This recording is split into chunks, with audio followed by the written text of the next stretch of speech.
Let's talk about something most of us rarely want to discuss: shame. It's a word that makes us feel a bit uneasy, right? It's not like fear or anger or sadness that we can easily talk about. Shame is trickier, more slippery, because it hides. And because it hides, it grows. But here's the thing: shame isn't just some uncomfortable feeling we get now and then. According to Dr. Kurt Thompson in his book, The Soul of Shame, it's much deeper than that. Shame, he argues, is like a virus that infects our whole being, our thoughts, relationships, our sense of self, and even how we connect to God. But let's break it down. Shame isn't just the guilt or regret you feel after doing something wrong. Guilt says, "I did something bad." Shame says, "I am bad." And that's what makes shame so devastating, especially in the life of a sex addict. It's not just about feeling bad for watching porn, having an affair, or engaging in unwanted sexual behaviors. It's about believing, deep down, that you're inherently broken, unworthy of love, and beyond redemption. That's the voice of shame, and it doesn't let up easily. Let's talk about how shame and sexual addiction are intertwined. It's a vicious cycle, and understanding this cycle is crucial to breaking free from it. Here's how it typically plays out. You feel an overwhelming sense of shame. Maybe it's from past trauma, unmet emotional needs, or the feeling that you're not enough. The shame whispers lies like, "You're worthless, you're unlovable. No one would care if they really knew who you are." It makes you feel isolated, disconnected from others, and desperate for relief. So what do? You turn to something that offers immediate comfort: pornography, sexual encounters, or other behaviors that give you a sense of control or momentary escape. For a few brief moments, the pain of shame is numbed. But then, almost as soon as the high wears off, shame comes rushing back in, stronger than ever. Now you not only feel unworthy, but you also feel disgusted with yourself for engaging in the very behaviors you were trying to avoid. And the cycle repeats. Shame creates isolation, and in isolation, we seek out behaviors that reinforce our shame. For the sex addict, this isolation often feels unbearable. Shame keeps you trapped in a world where you feel cut off from others, from yourself, and from God. You feel like no one could ever understand your struggle, so you wear a mask, pretending everything is fine, while on the inside, shame tells you that you're a fake and a fraud. When we experience shame, our brain's threat detection system lights up. It's like our mind is in full-on defense mode, treating shame as if it's a physical threat. So, when you're caught in the shame spiral after acting out sexually, your brain goes into survival mode. But here's the twist. Instead of helping you, this survival response actually makes things worse. Your brain's solution to the overwhelming shame? More numbing, more escaping, more of the same behavior that caused the shame in the first place.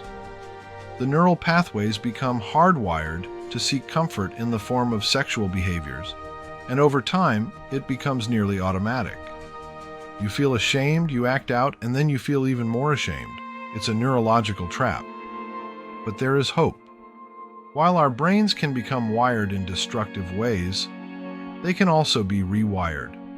With intentional effort, with vulnerability, and with connection, those shame-induced neural patterns can be changed. But it's not easy, especially when shame is calling the shots. Shame thrives in secrecy. If you've ever struggled with sexual addiction, you know how true this is. Shame convinces you that your behavior must be hidden at all costs. It says, if people knew the real you, they would reject you. You'll be cast out, you'll lose everything. So you keep your addiction a secret. The secrecy gives shame even more power. The more you hide, the more you feel isolated. And the more isolated you feel, the more shame grows. It's a suffocating loop, one that convinces you that there's no way out. In the life of a sex addict, this secrecy can feel like a prison. On the surface, you might appear to be functioning fine, But beneath the surface, you're drowning in shame, unable to ask for help because the fear of exposure is too great. You're terrified that people will see you as weak, disgusting, or sinful if they knew what you were really struggling with. But here's the paradox. The very act of hiding fuels the addiction. Shame tells you to hide, and the more you hide, the stronger the addiction grows. Shame is a master at keeping us isolated. It drives a wedge between us and others, and ultimately between us and God. Thompson says that the antidote to shame is vulnerability. Now, I know what you're thinking. Vulnerability is terrifying, especially if you're dealing with sexual addiction.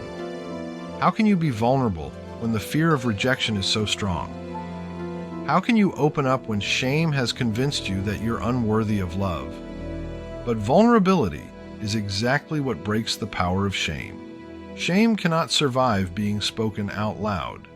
It loses its grip when you bring it into the light. When you share your story, your struggles, and your shame with someone you trust, something incredible happens. The isolation breaks. You begin to experience connection, empathy, and love. And in that moment, shame starts to lose its hold. For the sex addict, it means stepping out of the darkness and saying, "This is where I'm at. This is what I'm struggling with." And in that act of vulnerability, you begin to dismantle the lie that you are unworthy of love. We need to see this vulnerability as part of a larger journey toward healing, not just emotionally, but spiritually. Shame wants to keep us disconnected from God, believing that our sexual sins and struggles make us unlovable in His eyes. But the gospel tells a different story. God isn't waiting for you to clean yourself up before He loves you. He meets you in your mess, in your shame, in your brokenness. Jesus didn't come to condemn, but to restore. When shame tells you that you're too dirty, too addicted, too broken, God says, "You are loved right here, right now." You are not defined by your shame. The path to healing isn't found in hiding your struggles. It's found in bringing them into the light and trusting that grace is bigger than your shame.